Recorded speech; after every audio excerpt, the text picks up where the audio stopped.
The reading I chose from the module Violence and Death is the essay called A Defense of Abortion by Judith Thomson.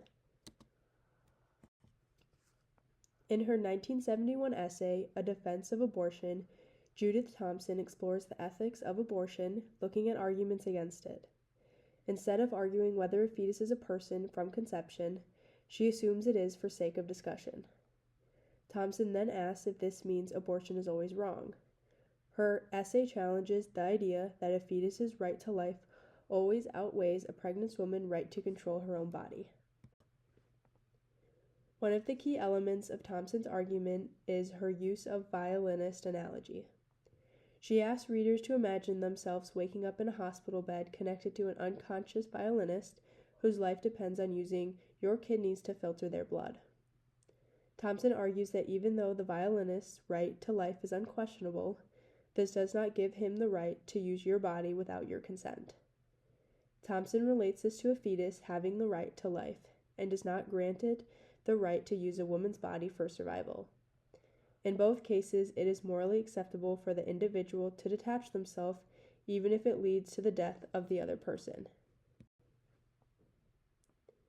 Thomson discusses what she calls the extreme view, which holds that abortion is not permitted even to save the mother's life.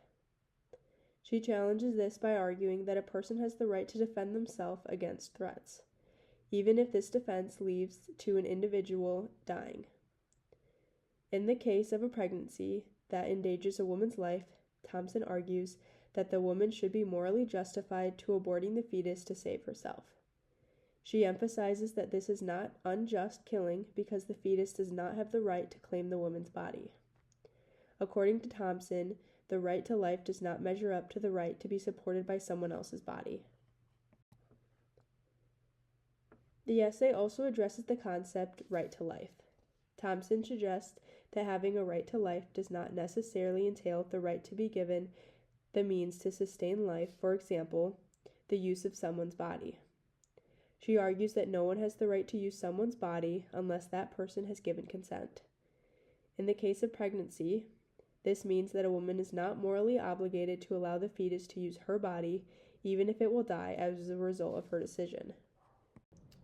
Thomson further distinguishes between what she calls good Samaritans and minimally decent Samaritans. A good Samaritan goes beyond what is morally required and makes sacrifices for others. A minimally decent Samaritan does only what is required to avoid doing harm to others. Thomson argues that no one is morally required to make significant sacrifices. For example, spending 9 months of their life supporting another person's life unless they have voluntarily assumed responsibility for that person. A woman may choose to become a good Samaritan and carry a pregnancy to term, but she is not morally compelled to do so.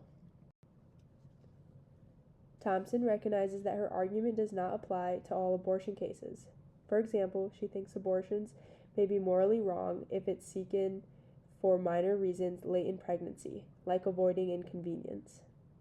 However, she strongly believes that abortion is morally acceptable in many situations, especially when it comes to the mother's life or health is at risk, or if a pregnancy is a result of rape or failed birth control. In conclusion, Thomson's A Defense of Abortion argues that the right to life does not entail the right to use another person's body for survival. She offers a moral framework that separates the concept of self-defense, moral decency, and moral obligation, providing a balanced perspective of abortions that emphasizes the importance of personal anatomy.